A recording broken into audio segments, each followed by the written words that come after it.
आज की मूवी में हम लोग एक ऐसी लड़की को देखेंगे जो कि अपने टीचर के साथ अफेयर करती है। वो अपने लिटरेचर को कंप्लीट करना चाहती थी। वो इसके लिए किसी भी हद तक जाने के लिए तैयार थी। ये लोग काफी क्लोज आ जाते हैं और कंट्रोल नहीं कर पाते हैं। इसके बाद क्या होता है हम लोग इस वीडियो में आगे देखेंगे। तो चलिए इस मूवी को शुरू करते हैं। मूवी के शुरुआत में हम लोग कायरो नाम की एक लड़की को देखते हैं। उसकी उम्र अभी 18 साल है। कायरो एक हवेली में रहती है। वो यहाँ पर काफी ऐशो आराम से रहा करती है। उसके पास पैसों की कोई कमी नहीं है, लेकिन उसके आसपास बहुत कम लोग रहते हैं। उसके पेरेंट्स लॉयर हैं जो कि काम के सिलसिले में अक्सर शहर से बाहर रहा करते हैं। इसलिए कायरो अपना ज्यादातर समय अकेले ही रहती है। उसे स्कूल जाने के लिए काफी लंबी वॉक करनी पड़ती थी। कायरो जब अपनी एडमिशन असाइनमेंट लिख रही होती है तब वो विनी के साथ बातें करती है। वो कहती है अभी तक उसने कुछ बड़ा हासिल नहीं किया है और ना ही उसके पास ऐसा कोई एक्सपीरियंस है। तब विनी उसे कहती है वो कुछ ऐसा एक्सपीरियंस करे जिससे वो स्टूडेंट और टीचर के बीच के अफेयर के बारे में लिख सके। असल में विनी कायरो से ये कह रही होती है कि उसे एक स्टूडेंट टीचर अफेयर करनी चाहिए ताकि वो इसके बारे में लिख सके। तभी कायरो ये चर्चा करती है क्या विनी मिस्टर फिल्मोर के साथ घपाघप करेगी या नहीं, क्योंकि विनी तो एक लेस्बियन है। फिल्मोर मिस्टर मिलर का अच्छा दोस्त है और वो स्कूल का कोच भी है। इसके अगले दिन हम लोग कायरो को स्कूल में देखते हैं जहाँ उसने क्रिएटिव राइटिंग क्लास को ज्वाइन किया था।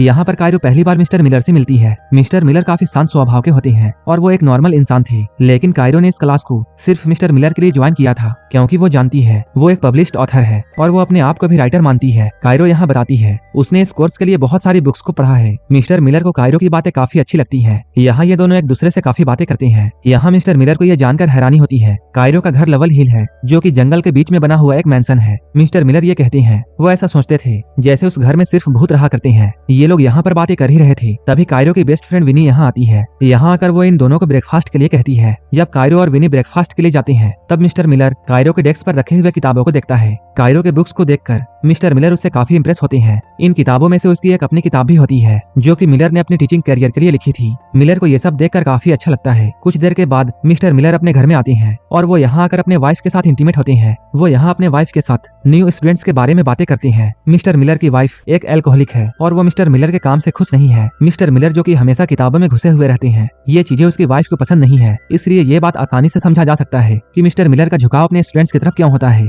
मिस्टर मिलर एक दिन कायरो को क्लास के बाद अपने पास बुलाता है। वो एक स्टोरी के बारे में कायरो से डिस्कस करना चाहते हैं। मिस्टर मिलर उस कहानी का एक हिस्सा कायरो को बताते हैं। कायरो यहाँ उनकी कहानी को और भी अच्छी तरह से पेश करती है। ये लोग कहानी में इतना ज्यादा अंदर घुस जाते हैं कि इनकी बातें इस तरह से हो रही थी जैसे ये लोग एक दूसरे के साथ इंटीमेट हो रहे हो। इनकी रोमांटिक बातों के बीच में अचानक विनी यहाँ आ जाती है और वो कायरो को लेकर घर निकल जाती है। कायरो एक पोएट्री रीडिंग के लिए टाउन जाती है जहाँ मिलर को भी जाना था। कायरो भी ये चाहती थी कि मिस्टर मिलर यहाँ आए। कुछ देर के बाद मिस्टर मिलर भी यहाँ आते हैं। ये लोग एक दूसरे के करीब में बैठकर एक पोएट्री सुनते हैं। कायरो यहाँ पोएट्री सुनते हुए काफी इमोशनल हो जाती है। इसके बाद ये लोग बाहर निकलकर इस बारे में काफी बातें करते हैं। यहाँ ये लोग सिगरेट पीते हुए एक दूसरे के साथ सिगरेट शेयर करते हैं। इन दोनों के बीच में इंटीमेसी बढ़ती जा रही थी। कुछ देर के बाद मिलर फिल्मोर से मिलता है। वो स्कूल में एक कोच और टीचर है। वो मिलर का काफी पुराना दोस्त है। ये लोग यहाँ पर बातें कर ही रहे थे तभी यहाँ पर कायरो आती है। फिल्मोर यहाँ पर कायरो का बुक्स के सिलेक्शन को लेकर मजाक उड़ाता है। अब फिल्मोर यहाँ से जाता है। कायरो मिलर के करीब आकर बैठती है। ये लोग फिर से यहाँ पर सिगरेट शेयर करते हैं। ये लोग काफी क्लोज थे। मिलर जब अपनी क्लास जा रहा था तभी उसके पास उसकी वाइफ का मैसेज आता है कि वो कहीं जा रही है। क्लास में कायरो मिलर को अपने फेवरेट ऑथर के बारे में बताती है। वो कहती है वो उसी के स्टाइल में अपनी स्टोरी लिखने वाली है। मिस्टर मिलर को अभी घर जाने की जल्दी होती है, इसलिए वो हाँ कहते हुए यहाँ से निकल जाते हैं। विनी मिस्टर मिलर के टेबल में चढ़कर कायरो को यहाँ पर काफी चिढ़ाती है। इधर फिल्मोर अपने दोस्त मिलर से मिलने के लिए आता है।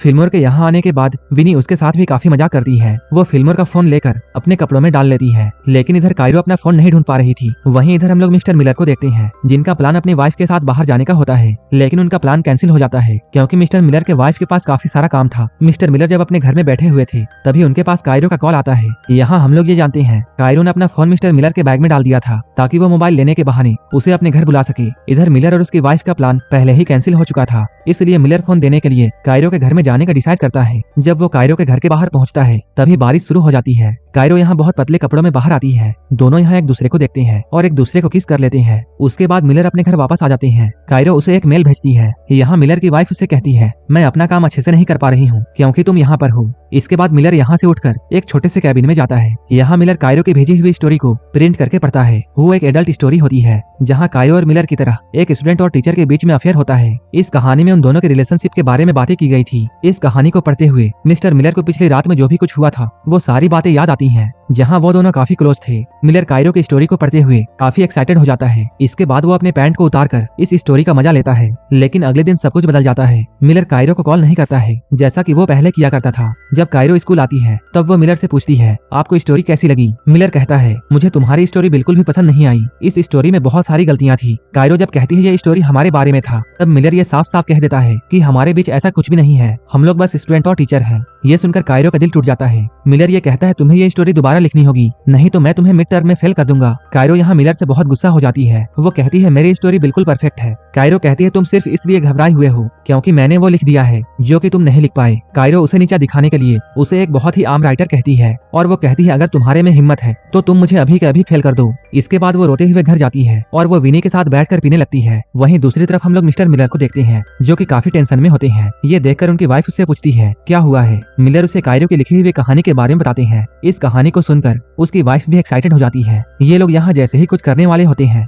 तभी यहाँ पर फिल्मर आता है। मिलर फिर से परेशान हो जाता है। वहीं दूसरी तरफ कायरो और विनी बातें कर रहे थे। कायरो यहाँ विनी को ये बताती है, मिलर सिर्फ मेरे करीब होने का नाटक कर रहा था। कायरो विनी से कहती है, तुम मिस्टर फिल्मर को एक मैसेज भेजो ताकि उसे डिस्ट्रैक्ट किया जा सके। विनी यहाँ फिल्मर से काफी अच्छी बातें करती है, लेकिन उसकी बातों का फिल्मर पर कोई भी असर नहीं था। इसके बाद इन लोगों ने फिल्मर का ध्यान खींचने के लिए अपने सारे कपड़े उतार दिए और रोमांटिक फोटोज लेकर फिल्मर को भेजते हैं। जैसे ही फिल्मर इन फोटोज को देखता है वो जल्दी से मिलर के घर से निकल जाता है। तभी मिलर के वाइफ को स्कूल से कॉल आता है। अब पूरे स्कूल को मिलर और कायरो के अफेयर के बारे में पता चल चुका था। उसकी वाइफ ये सुनकर काफी हैरान थी। वो पूछती है, ऐसा क्यों हो रहा है? सिर्फ एक स्टूडेंट की लिखी हुई कहानी की वजह से। वो मिलर से पूछती है, क्या तुम दोनों के बीच में कुछ और भी हुआ था? लेकिन मिलर ने साफ साफ इनकार कर दिया। अगले दिन कायरो क्लास में नहीं आती है, वो वाइस प्रिंसिपल के ऑफिस में होती है। वाइस प्रिंसिपल ने कायरो और मिलर से ये पूछा, ये सब क्या हो रहा है? कायरो ने वाइस प्रिंसिपल को सब कुछ बता दिया कि मिलर ने मुझे एडवांस में मिड टर्म असाइनमेंट दिया था और हम लोगों ने साथ में सिगरेट पी थी और हम लोग स्कूल के बाहर भी मिले थे। लेकिन जब मिलर की बारी आती है तब वो सवालों का जवाब देने में हिचकिचाता है। उसकी हिचकिचाहट को देखकर वाइस प्रिंसिपल सब कुछ समझ जाती है, इसलिए मिलर को उसके जॉब से सस्पेंड कर दिया जाता है। स्कूल के बाहर फिल्मर मिलर को समझाता है, तुम्हें एक हद में रहकर काम करना चाहिए था, लेकिन तुमने अपनी हद पार कर दी जिसकी वजह से तुम आज इस हाल में हो। इसके बाद फिल्मर यहाँ से जाता है। जब घर आकर मिलर अपनी वाइफ को यह बताता है कि उसे स्कूल से निकाल दिया गया है, तब उसकी वाइफ उस पर शक करने लगती है। वो फिर से यह पूछती है, क्या तुम दोनों के बीच में कुछ भी हुआ था? लेकिन मिलर ने फिर से इनकार कर दिया। लेकिन उसकी वाइफ इस बात को मानने के लिए तैयार नहीं थी। वो फिर से मिलर से पूछती है, क्या तुम्हारे अंदर उस लड़की के लिए कोई भी फीलिंग्स है? मिलर कुछ नहीं कहता है। इस बात को लेकर इन दोनों के बीच में झगड़ा शुरू हो जाता है और ये दोनों एक दूसरे की कमियां गिनना शुरू कर देते हैं। ये झगड़ा धीरे धीरे करते हुए इतना बढ़ जाता है कि उसकी वाइफ ये डिसाइड कर लेती है कि वो मिलर को तलाक देगी। वहीं दूसरी तरफ विनी कायरो से मिलती है। वो कहती है, तुमने जो भी कुछ किया उससे मिलर की जॉब चली गई। लेकिन कायरो को इससे कोई फर्क नहीं पड़ता है।